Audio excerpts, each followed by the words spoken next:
This review is for a mature rated game, so viewer discretion is advised. Head to the station. I'll meet you there. Okay.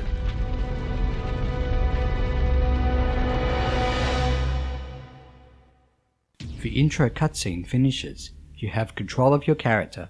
Zombies surround you. Oh no, what do I do? That's how Resident Evil 2 begins, a game that was inevitable after the success of the 1996 PlayStation original. There were quite drastic changes to the game during its development, to the point of scrapping a build that was 60 to 80% complete. This allowed for changes to the story and characters, and especially a more cinematic presentation. Resident Evil 2 is fairly similar to its predecessor, with some changes. But is it, or actually was it, worth experiencing the survival horror a second time?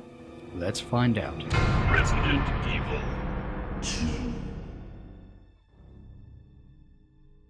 The story takes place 2 months after the mansion incident in the previous game. That was actually in the outskirts of the fictional Raccoon City, and that city is no longer safe due to a massive zombie outbreak. You have 2 playable protagonists to choose from. One is Leon S. Kennedy, who has just graduated as a police officer, and not on a good day for that matter. The other is Claire Redfield, a college student looking for her brother Chris Redfield, a protagonist from the previous game. Both of them happen to run into each other while escaping for their lives, and are then separated while trying to go to the Raccoon Police Department. That place is the first of a number of locations that are filled with zombies, monsters, and puzzles. Leon and Claire do run into each other at least once, as well as team up with the characters Sherry Birkin and Ada Wong, both of whom are also briefly playable. Yet the conspiracy involving viruses and bioweapons from before is still going on, which places them all in danger. Some of the backstory doesn't seem as interesting as before, but the callbacks to before, such as Chris Redfield trying unsuccessfully to convince the authorities about the mansion incident, are a really nice touch. However, one of the most noticeable differences in the story over its predecessor is the concept of the zapping system. This refers to the puzzles and story having significant differences depending on whether you choose Leon or Claire on discs 1 and 2 respectively. Claire, for example, has a lockpick, which means the exploration and puzzle solving is different to that of Leon's story. When you've completed the story once as one character, you will have completed the A scenario, with the other character doing the B scenario, which essentially is occurring at the same time. Both characters have A and B scenarios. It is cool to see places such as a ventilation shaft, and realize that's for the other scenario. The method of progression mostly consists of going through a series of areas, almost in a linear fashion. This makes for less backtracking, and is just an overall nice change of setting from the mansion. What you do in one scenario also affects another, a concept that does feel somewhat underutilized, which essentially applies to items. Items? Leon or Claire not being able to carry that many?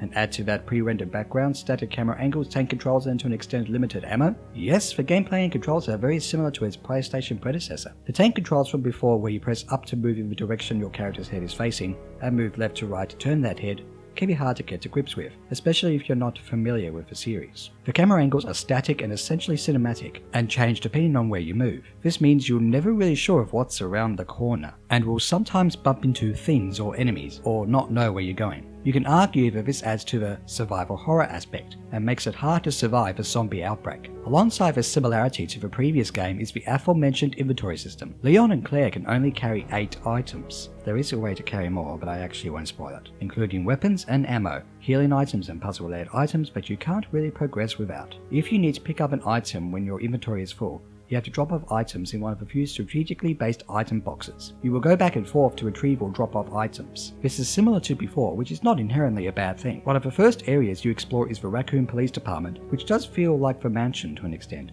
including the puzzles. The puzzles are fun, but are a bit too easy, feel a little out of place, and for the most part feel like they're just there to break up the combat. You will not only do combat with zombies, but with a number of other monsters including bosses. These bosses are fairly easy, with the possible exception of at least one in the B scenario. And when I use the word fairly, I'm taking the camera and controls into account. Again, you may not know what's around the corner because of the camera angles, plus there are jump scares. It's like a horror film.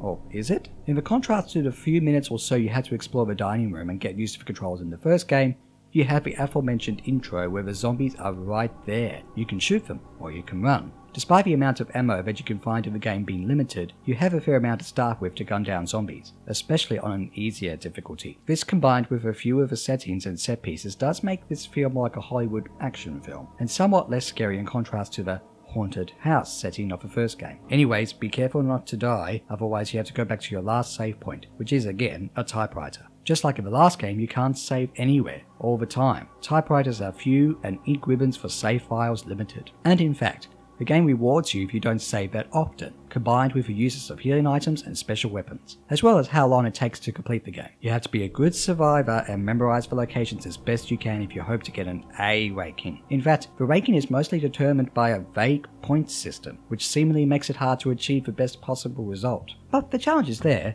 and with the tank controls and camera, if you get A rankings on the A and B scenarios with both characters, you will get some really cool stuff. There is also a rookie mode, where you have special weapons with unlimited ammo, and more ammo for your general weapons. So you're basically invincible.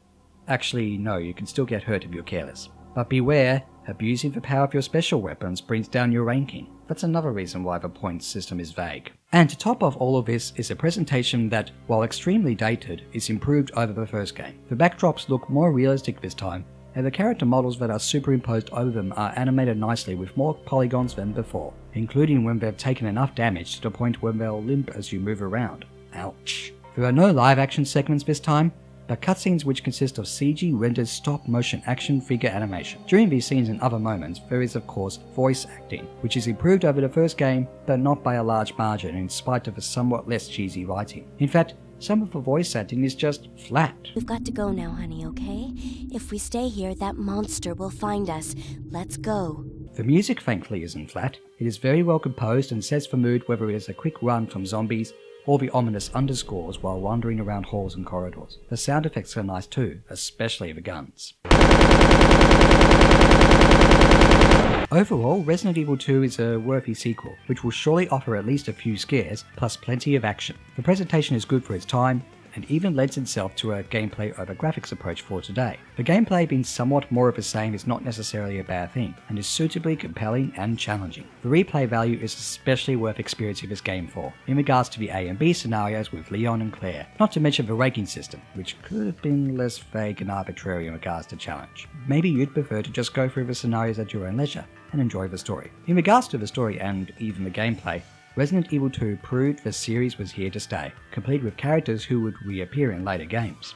Despite the flaws, or the camera controls that one may struggle with, this is a good game. Not only is it available on PlayStation, but it's also on Nintendo 64 and GameCube. Odd for Nintendo console to get these survival horror games in retrospect, isn't it? As well as for PC and Dreamcast, with releases containing differences which may or may not be that noticeable. Also, don't make the same stupid mistake I did with the PlayStation Network release and forget to swap discs depending on which character you play as. We can only hope the remake coming out in early 2019 can live up to this.